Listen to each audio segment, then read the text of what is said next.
පුතේ හරි එහෙනම් අපි පටන් ගමු. පුතේ මම දැන් කරන්න යන්නේ 2021 කම්බයින් මැත්ස් පේපරේ pure maths part එකේ අනිවාර්යෙන් කෙටි ප්‍රශ්න 10ක් කරනවා. අනිවාර්යෙන් කෙටි ප්‍රශ්න 10ක් කරනවා. අන්න ඒ කෙටි ප්‍රශ්න 10න් අනිවාර්ය ප්‍රශ්නයක් එනවා ත්‍රිකෝණමිතිය ප්‍රශ්නයක්. ඒ කියන්නේ ප්‍රශ්න අංක 10ට. අන්න ඒ ප්‍රශ්නේ කොහොමද කරන්නේ කියලා බලමු. මේක කියලා දිනවා දේවතාවක් cos වර්ග x දාන 2 මූල 3යි sin s cos x ඍණ 1 r වතාවක් cos 2x ඍණ alpha ආකාරයෙන් ප්‍රකාශ කරන්න දී. ඉතින් මෙතන cos 2x තියෙන හින්දා 2 θ සූත්‍ර ටික අනිවාර්යෙන් වැදගත් වෙනවා. ඉතින් මේ හැම ප්‍රකාශනයක්ම මට පුළුවන් 2 θ ආකාරයෙන් ප්‍රකාශ කරන්න. ඉතින් මම 2 θ ආකාරයෙන් ප්‍රකාශ කරන්න. 2 cos වර්ග x ලියන්න පුළුවන්. 2 cos 2 θ ධන 1 2 cos 2 θ ධන 1 ඊට පස්සේ 2 sin x cos x ලියන්න පුළුවන්. sin 2x කියලා මූල තුන එහෙමම තියෙනවා.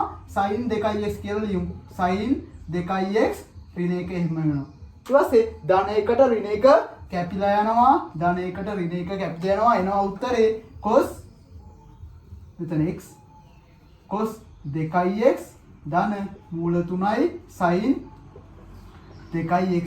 ඊට පස්සේ කරන්න තියෙන්නේ cos 2x ගේ සංගුණකයේ වර්ගයයි sin 2x ගේ සංගුණකයේ වර්ගයයි එකතු කරලා ඒකේ වර්ගමූලය ගන්න. ඉතින් sin 2x ගේ සංගුණකයේ 3 මූල 3 ඒකේ වර්ගය 3 එයයි.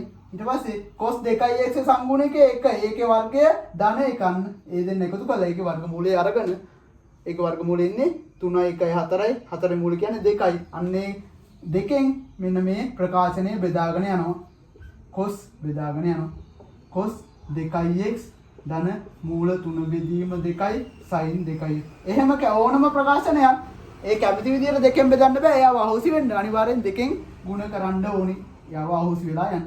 ඒතකොට ප්‍රකාශනයේ කිසිම හානියක් වෙන්නේ නැහැ. ඊට පස්සේ බලන්න ඕනි cos a ඍණ b තමයි තියෙන්නේ. cos a ඍණ b. එහෙනම් cos a ඍණ b සූත්‍රේ දාගන්න මෙන්න මේක හදාගන්න ඕනේ. cos a ඍණ b ආකාරයෙන් cos a ඍණ b ආකාරයෙන් මොකක්ද දෙන්නේ? cos a cos b දාන sin a sin b ආකාරයෙන් හදාගමු. එහෙනම් දේවතාවා cos a cos b කියන්නේ පුතේ මෙයා cos b ගන්න බෑ. එහෙනම් භාගය එන්නේ cos 60.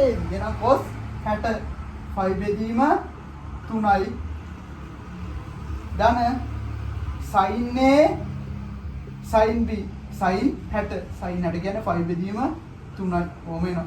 දැන් අපිට දාන්න පුළුවන් cos a cos b ධන sin a sin b කියන්නේ cos a ඍණ b cos 2x ඍණ 5 බෙදීම 3යි. හරි. එතකොට අපි මේ ආකාරයෙන් ප්‍රකාශ කරා මොකද? r වතාවක් cos 2x ඍණ alpha. ඉතින් මේක r සමානයි 2යි. alpha සමානයි 5 බෙදීම 3යි. ඔන්න ඒ ආකාරයෙන් ප්‍රකාශ කරා. තව දුරටත් අහනවා පුතේ බලන්න 9 cos වර්ග x දාන මූල 3යි sin s cos x සමානයි 1 විසඳන්න. විසඳන්න තියෙන්නේ පුතේ x වලගේ අපි හොයන්න ඕනි. ඉතින් බලමු කොහොමද කරන්නේ කියලා 9. එහෙනම් මට පේනවා මෙන්න මේ ප්‍රකාශනය මෙන්න මෙතන හදා ගන්න පුළුවන්. 9 ඉන්නේ. එහෙනම් ඒක හදාගමු. ඒක හදාගන්න දෙකෙන් වැඩි කරයි යන්න ඕනේ. දෙකෙන් වැඩි කරයි යම් දේවතාවක් cos වර්ග x ධන 2යි මූල 3යි sin x cos x සමානයි 2යි. මේ ප්‍රකාශනය හදාගන්න නම් වම් පැත්තට ඍණ එකක් එන්න ඕනේ. ඉතින් ඍණ එකක් වම් පැත්තට දාමු. ඍණ එකක් වම් පැත්තට දාමු. දේවතාවක් cos වර්ග x 2යි මූල 3යි sin x cos x ඍණ එක වම් පැත්තට වම් පැත්තට ඍණ එකක් දාමු. දකුණු පැත්තට ඍණ එක දාන්න ඕනේ. දැන් මට පුළුවන් දේවතාවක් cos වර්ග x 2යි මූල 3යි sin x cos x මෙන්න මෙයා වෙනකොට මෙයා ආදේශ කරන්න පුළුවන් නේද? මොකද ඒක අපි කලින් ව්‍යුත්පන්න කරා. එහෙනම් දේවතාවක් cos 2x ඍණ 5 බෙදීම 3 ආදේශ කරනවා. මෙන්න මේ ප්‍රකාශනය වෙනුවට දෙකෙන් එකක් අඩු කරොත් 1යි. ඊට පස්සේ cos 2x ඍණ 5 බෙදීම 3 සමානයි භාගයෙන්නේ ඊට cos 60 cos 60 5 බෙදීම 3යි.